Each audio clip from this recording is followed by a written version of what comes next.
I was having a conversation with one of my friends yesterday, and he was saying to me that Caymanas Park is a spooky place and a lot of shenanigans happen over Caymanas Park. And I was saying to him that, you know how I view things.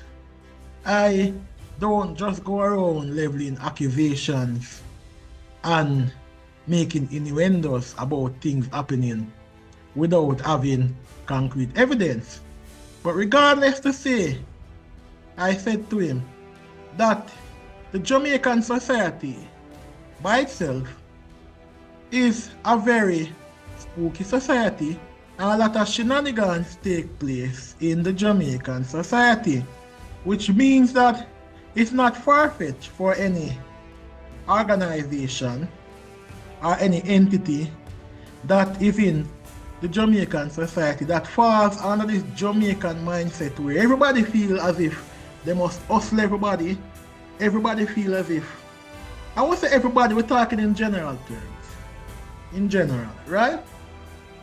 It's a mentality where in the Jamaican society, people want to one-up people. They want to take advantage of people.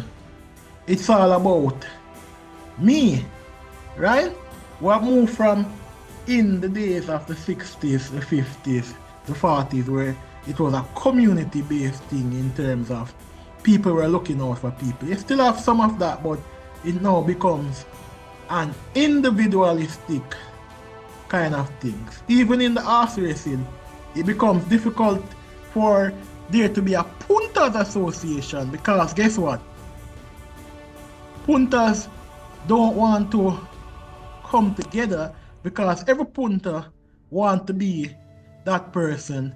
And when I say every, we're talking in general once again, want to be that person that will single-handedly win that single winner pick six bonus. Right? So you don't find much unity and much agreements where the punters are concerned. If a jockey throw away a race, for example, and the person who won that race, right? The punter who won that race will now say, stop cussing the jockey, man. You're talking to your pocket. When deep down they could have seen with their own eye that that jockey did indeed throw away the race, but they benefited from it. Worse if it's on like a 15 to 1 or a 20 to 1. So punters are pitted against each other in a pool, so there won't be any unity. But the bigger issue is the Jamaican society, where Jamaicans don't necessarily unite in order for them to achieve what they need to achieve. Everyone wants to be that person who gets one over the other person. And that is a mentality in a Jamaican society, which can come down to a matter of entitlement. An entitlement. I believe that I should get this and I deserve this. Oh dear, you don't let me get this. How dare you stand in my way of getting this? It's like, for example, a man hire somebody to work in their supermarket, right? And you're paying them a good food, right? Well, I don't think supermarket really pay a good food, but you pay them a decent food, right? Compared to other supermarkets in comparison. Because good food is relative, right? And that person will see a lot of money coming into the supermarket. That person is in charge of the books. That person now will be like, every day I sit down and work for Mr. Chin, you know. And Mr. Chin make all of the big bucks, you know. And me they are a slave of myself, you know. Yeah, I feel like I want a piece of this, you know. And that person then go and manipulate the books to be able to get a piece of Mr. Chin's money. That person go and manipulate the books so that they can get a piece of Mr. Chin's money. And then you'll have some scholars and some erudite persons who as I said, knowledge is key and being an intellect is something that I'll always support. But you also have to understand how the street work and understand how people think. Right? And the scholars will tell you that it's because people don't have a lot of money. They're broke. But then, if that was the case, why are there so many people in the financial sector who are being well paid from a Jamaican perspective, who decide to dip their hand in the cookie jar? It's because they're entitled. They want to get one up on their company, one up on the other person. They are spooky individuals, dishonest individuals. And I said, every single organization has spooky and dishonest individual. It might not even be just a Jamaican thing, you know. It could just be a human nature. But why I said it's a Jamaican thing is because I am Jamaican and I'm talking to a Jamaican audience. And majority of my interactions have been with Jamaicans. You get me? I've spent majority of my life in Jamaica. So majority of my interactions. So when I speak on Jamaicans, I know, but other people will do these things. But Jamaica seems to have embraced this as a culture. In almost every workplace, you find people who will say that if they're in a workplace and they're not hustling, what is the purpose of you having this job? People have legitimately said that to me. How is it you're in a place working and you're not hustling? They don't care if the hustling, right, cause the company to have a bad reputation, or it affect the quality of service, or it affect how people view the entity. They want to hustle. Even in government entity, they want to hustle.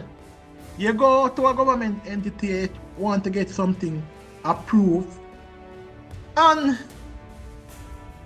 people are there trying to hustle, trying to make a money off you getting that something approved. And this is a mentality that I don't like. And it's a wider issue, a wide Jamaican issue, where a lot of shenanigans and spookiness are taking place, and not just a Caymanas Park issue. Not just a Caymanas Park issue, it's a wider Jamaican issue, where people are extremely entitled. And we see a lot of time these entitlement play out in a way where people are killing people even over their own thing.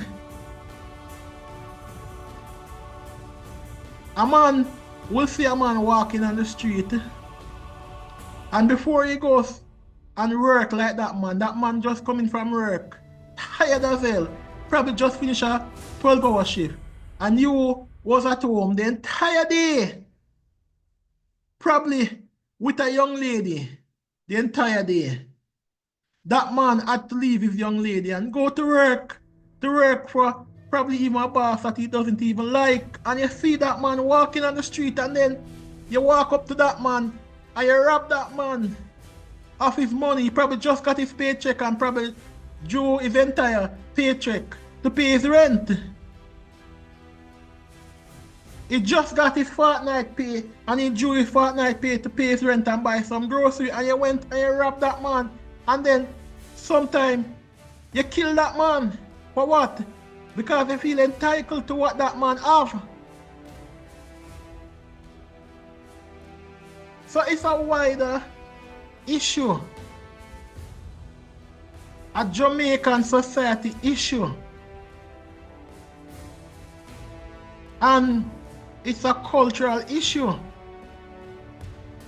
Even with scamming, you hear people defend it by saying that it's not scamming, it's reparation. Right? That's what they say. That these people that I'm scamming, they're four parents. They're four parents from 200, 300 years ago. Enslaved my four parents. And I'm scamming them in order to get back some reparation. When this is just a matter of them finding a way in which they can make some easy money to satisfy their entitlement, right? To satisfy their mentality of feeling entitled, right? So they just come up with this excuse that is reparation. When it's just a matter of them being entitled and finding a way to make easy money.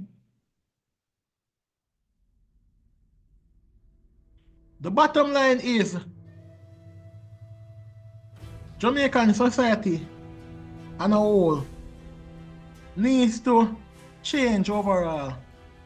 And I know it's a worldwide thing where spookiness takes place. Even in horse racing, you have tracks in the United States that allegedly spookiness take place allegedly with the assistance of organized crime groups, allegedly. So I know it's not just Jamaica, not just Jamaican society, but we have to cure this sense of entitlement. And I've noticed with this modern generation, and now I'm starting to sound like the old man in the room, but this modern generation that is coming up seems to be even more entitled than the previous generation. I'm saying, God help us if that is the case and they don't grow out of it. Anyway, this is Spring Screen signing out. Remember to like, share, comment and subscribe. Peace out for now.